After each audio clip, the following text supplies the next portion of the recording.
Shalom, Om Swastiastu, Namo Buddhaya, Salam Kebajikan. Saya Keisha Ivoni Rispanda dengan NIM akhir 198. Saya Nadia Yolanda Simangunsang dengan NIM akhir 204. Saya Deko Siaruung dengan NIM akhir 207. Di sini kami akan menjelaskan mengenai teori hierarki norma dan jenis hierarki peraturan perundang-undangan di Indonesia. Selamat menyaksikan! Memahami norma hukum dalam suatu negara, maka kita akan dikenalkan dengan suatu perjenjangan hukum atau hierarki norma hukum. Teori tersebut pertama kali dikemukakan oleh Adolf Merkl. Menurutnya, hukum adalah suatu sistem tata urutan hierarkis yang lebih lanjut dikatakan bahwa norma hukum selalu mempunyai dua wajah. Norma hukum ke atas akan selalu berdasar dan bersumber pada norma hukum di atasnya. Sedangkan ke bawah, maka akan menjadi dasar dan bersumber untuk norma hukum di bawahnya. Dengan demikian, norma hukum memiliki masa berlaku yang relatif, tergantung pada keberlakuan norma yang di atasnya. Jika yang di atasnya dihapuskan, maka norma hukum yang di bawahnya akan terhapus pula. Secara teoritis, mengenai perjenjangan hukum yang bermula dari Adolf Merkl tadi lebih populer sebagai pemikiran Hans Kelsen melalui teori hukum berjenjang. Kelsen berpendapat bahwa norma yang lebih rendah dibentuk oleh norma yang lebih tinggi dan hukum itu berjenjang dan berlapis-lapis yang membentuk suatu hierarkis. Maksudnya, setiap norma yang lebih rendah bersumber, berlaku, dan berdasar pada norma yang lebih tinggi. Norma yang lebih tinggi bersumber dari norma yang lebih tinggi lagi. Begitupun seterusnya, hingga sampailah pada suatu norma yang tidak dapat ditelusuri lagi lebih lanjut dan bersifat hipotesis dan fiktif, yaitu norma dasar atau Grundnorm. Grundnorm merupakan suatu asas hukum yang bersifat abstrak, umum, dan hipotesis yang menjadi landasan segala sumber hukum dalam arti formal. Dengan kata lain, merupakan norma yang paling tertinggi. Jika diilustrasikan sebagai suatu piramida, maka ia terletak pada posisi puncak piramida tersebut. Untuk itulah, Kelsen menganggapnya sebagai suatu meta-yuristik, yakni suatu norma yang di luar sistem hukum atau bukan bagian daripada peraturan perundang-undangan. Ia adalah the source of the source dari tatanan peraturan yang ada di bawahnya. Teori di atas dikembangkan lebih lanjut oleh Hans Nawiaski yang juga menjadi murid dari Kelsen. Dalam pandangannya, Nawiaski mengaitkan hierarki tersebut dengan suatu negara. Pada intinya sama dengan yang dikemukakan oleh Hans Kelsen, bahwa suatu norma hukum dalam negara senantiasa berjenjang dan berlapis-lapis. Setiap norma yang lebih tinggi menjadi dasar dan sumber bagi norma hukum yang lebih rendah, atau yang lebih rendah berlaku, bersumber dan berdasarkan pada norma yang lebih tinggi. Demikian seterusnya sampai pada norma yang tertinggi, yaitu norma dasar. Dalam gagasan Nawiaski, norma hukum suatu negara tidak hanya berjenjang, namun juga berkelompok-kelompok. Adapun klasifikasinya terbagi menjadi 4 bagian, yaitu yang pertama ada Staatsfundamental Norm, adalah norma dasar bagi pembentukan konstitusi atau undang-undang dasar suatu negara. Dalam negara, norma dasar juga sebagai landasan dasar filosofisnya yang mengandung kaidah-kaidah dasar bagi pengaturan negara yang lebih lanjut. Yang kedua ada Staatsgrundgesetz yang merupakan aturan-aturan yang masih bersifat pokok atau umum, sehingga merupakan norma tunggal, belum disertai norma sekunder. Norma ini dapat dituangkan dalam dokumen negara yang mengatur mengenai pembangunan kekuasaan negara di puncak pemerintahan, hubungan antar lembaga negara dan antar warganya. Norma ini merupakan landasan bagi pembentuk undang-undang peraturan lain yang lebih rendah, yang menggariskan tata cara membentuk peraturan perundang-undangan yang mengikat umum. Selanjutnya ada Formal Gazette, yang merupakan sebuah norma hukum yang lebih konkret atau terinci dan sudah dapat langsung berlaku dalam masyarakat. Dapat dilekati norma hukum sekunder berupa sanksi yang dibentuk oleh suatu lembaga negara.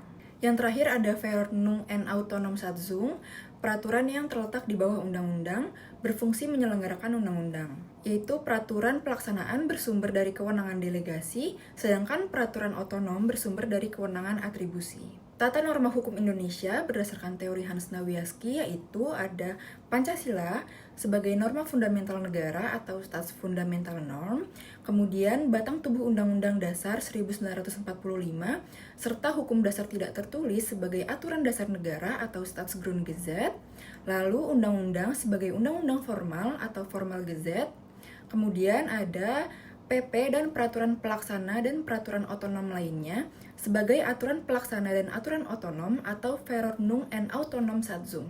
Dalam kaitannya, pemuncak piramida norma hukum, Nowieski meletakkan Staatsfundamental Norm pada posisi tersebut yang diterjemahkan oleh Hamid S. Atamimi sebagai norma fundamental negara. Ia menjadi norma tertinggi dalam sebuah negara yang tidak dibentuk oleh dan dari norma yang lebih tinggi. Bagi Nowieski, Staatsfundamental Norm merupakan norma yang bersifat presuppose atau ditetapkan terlebih dahulu oleh masyarakat suatu negara sekaligus menjadi tempat bergantungnya norma-norma hukum yang ada di bawahnya. Bahkan, secara hakikat menjadi dasar pembentukan konstitusi suatu negara dan syarat bagi berlakunya konstitusi tersebut. Sebab, ia ada terlebih dahulu sebelum konstitusi itu terbentuk. Baik, selanjutnya, menurut Hans Kelsen, pada dasarnya terdapat dua golongan norma dalam hukum, yakni norma yang bersifat inferior dan norma yang bersifat superior. Terkait dari dua norma tersebut, validitas dari norma yang lebih rendah dapat diuji terhadap norma yang secara hierarkisnya berada di atasnya. Nah, berangkat dari teori Hans Kelsen tersebut, merincikan bahwa susunan norma hukum yang tersusun dalam suatu bangunan hukum yang berbentuk stupa atau yang sering disebut dengan Stufen forming. Nah, terdiri dari beberapa bagian tertentu. Nah, bagian-bagian tersebut terdiri atas norma dasar, norma yang bersifat dasar dan luas, dapat tersebar dalam beberapa peraturan. Nah, yang selanjutnya ada sifatnya konkret dan terperinci. Selanjutnya juga ada peraturan pelaksana, dan yang terakhir ada peraturan secara otonom.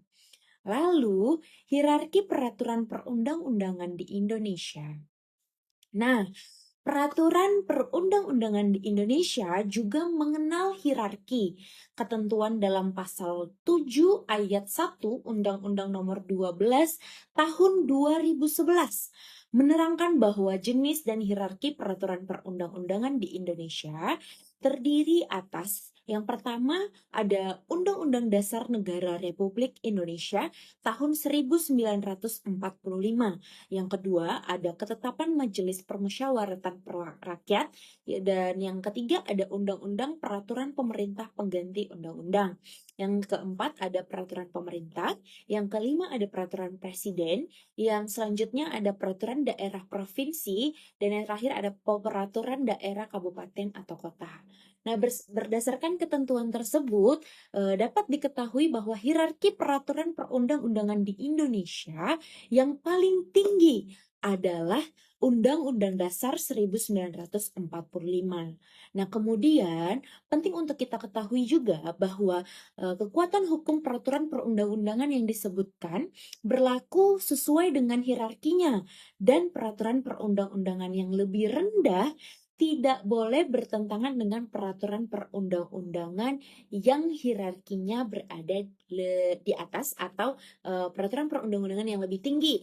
Nah, jenis peraturan perundang-undangan selain yang tadi saya sebutkan mencakup peraturan yang dapat ditetapkan oleh yang pertama ada MPR, yang kedua ada Dewan Perwakilan Rakyat atau DPR, yang ketiga ada Dewan Perwakilan Daerah atau yang sering disebut dengan DPD, yang keempat ada Mahkamah Agung atau MA, nah yang kelima ada Mahkamah Konstitusi atau MK, yang keenam ada Badan Pemeriksaan Keuangan BPK, yang ketujuh ada Komisi Yudisial, yang kedelapan ada Bank Indonesia, yang kesembilan ada Menteri, dan disertai dengan badan, lembaga, atau komisi yang setingkat yang dibentuk dengan undang-undang atau pemerintah atas perintah undang-undang. Nah, disebutkan juga bahwa Dewan Perwakilan Rakyat Daerah atau DPRD Provinsi dan DPRD Kabupaten Kota dan Gubernur, Bupati atau Wali Kota, Kepala Desa atau yang setingkat dengan undang-undang tersebut. Nah, peraturan perundang-undangan tersebut juga diakui keberadaannya dan mempunyai kekuatan hukum yang mengikat sepanjang diperintahkan oleh peraturan perundang-undangan yang lebih tinggi atau yang dibentuk berdasarkan dengan kewenangannya. Nah, perlu juga untuk kita ketahui bahwa dari hierarki dan jenis-jenis peraturan perundang-undangan yang sudah saya sebutkan tersebut, hanya dapat dimuat dalam undang-undang, perda, perda provinsi, atau perda kabupaten atau kota. Sekian dari saya, selanjutnya akan dilanjutkan oleh rekan saya. Saya di sini akan menjelaskan apa itu prinsip-prinsip dalam hierarki peraturan perundang-undangan. Dalam menerapkan hierarki peraturan perundang-undangan, terdapat beberapa prinsip dasar yang harus kita perhatikan.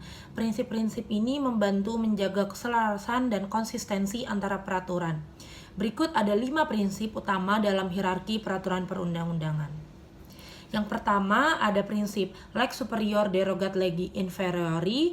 Prinsip ini menyatakan bahwa aturan yang lebih tinggi akan mengesampingkan aturan yang lebih rendah. Misalnya jika ada perda yang bertentangan dengan undang-undang, maka undang-undanglah yang diutamakan. Yang kedua ada prinsip lex specialis derogat legi generali. Artinya, aturan khusus dapat mengesampingkan aturan umum dalam penerapan hukum. Aturan yang lebih spesifik akan diutamakan jika terjadi benturan dengan aturan yang sifatnya umum. Yang ketiga, ada prinsip lex posterior derogat legi priori. Prinsip ini menyatakan bahwa aturan yang baru dapat mengesampingkan aturan yang lama, selama peraturan baru tersebut tidak bertentangan dengan peraturan di atasnya dalam hierarki.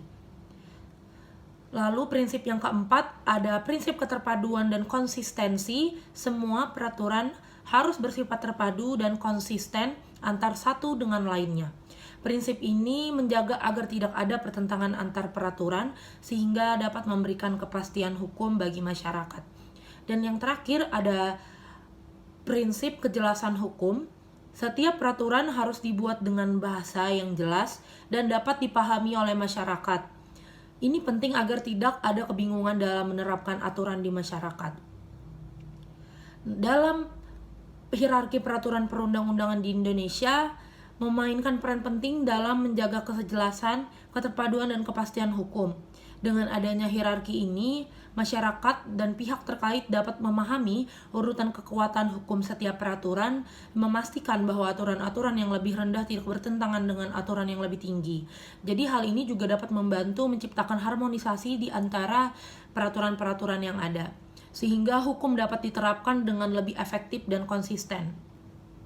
Jadi kesimpulan pada penjelasan kali ini ialah dengan adanya teori hierarki norma, sistem hukum tersusun secara terstruktur, di mana norma yang lebih rendah bergantung pada norma yang lebih tinggi untuk keabsahannya. Dan prinsip ini menjamin kepastian hukum dan ketertiban dalam masyarakat.